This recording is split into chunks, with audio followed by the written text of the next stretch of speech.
છેલ્લા ઘણા દિવસોથી વડોદરા મહાનગરપાલિકા દ્વારા રસ્તા કિનારાની ખુલ્લી જગ્યાઓમાં ઊભા કરવામાં આવેલા ગેરકાયદેસર દબાણો દૂર કરવાની કામગીરી શરૂ કરવામાં આવી છે, જેમાં વિવિધ વોર્ડ વિસ્તાર પ્રમાણે દબાણો દૂર કરવા માટેનું ઓપરેશન હાથ ધરવામાં આવી રહ્યું છે.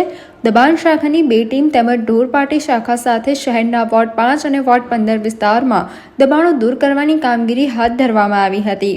પાણીગેટ દરવાજાથી લઈને મહાવીર હોલ 4 રસ્તા સુધી રસ્તા કિનારા, લારી ગલ્લા તેમજ તંબુ બાંધી વેપાર કરતા લોકોના દબાણો દૂર કર્યા હતા. આ કામગીરીમાં પાણીગેટ પોલીસ મથકના સ્ટાફે બંદોબસ્ત સાથે કામે લેવાયો હતો, જ્યારે ફાયર બ્રિગેડ, વીજ કંપનીનો સ્ટાફ તેમજ પાલિકાના સ્ટ્રીટ લાઇટ વિભાગના સ્ટાફને પણ સાથે રાખીને 3 ટ્રક ભરીને લારી ગલ્લા અને તંબુના દબાણો જપ્ત કરવામાં આવ્યા હતા.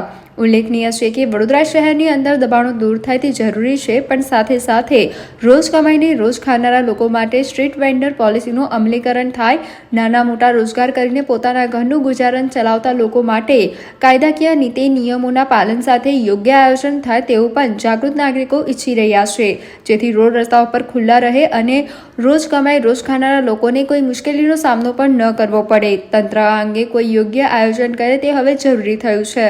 વહીવટી વોર્ડ નંબર 5 અને 15 માં સમાવેશ વિસ્તાર પાણીગેટ દરવાજાથી લઈ મહાવીર હોલ 4 રસ્તાના રોડ ને ફૂટપાથ પરના હંગામી દબાણો દૂર કરવાની કાર્યવાહી ચાલુ છે. કેટલો સામાન અત્યાર સુધી જપ્ત કરવામાં? 3 ટ્રક ભરીને સામાન જમા લેવામાં આવેલ છે. શેડ, એક ઝૂંપડું પણ આપ પાછળ જોઈ શકો છો. કાર્યવાહી ચાલુ છે.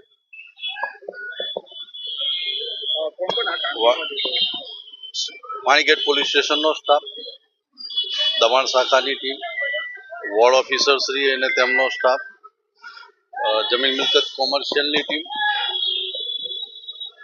Fire department, medical, street light તેઓની ટીમ સાથે રાખી કાર્યવાહી ચાલુ છે. દબાણ ખાસ કરીને ફાયરની જે ટીમનો ઉપયોગ કરવામાં આવ્યો છે, જેમાં ફાયર ટીમ સેફટી મેજરને ધ્યાનમાં રાખી ફાયરની, સ્ટ્રીટ લાઇટ અને મેડિકલની એમ્બ્યુલન્સ પણ સાથે છે.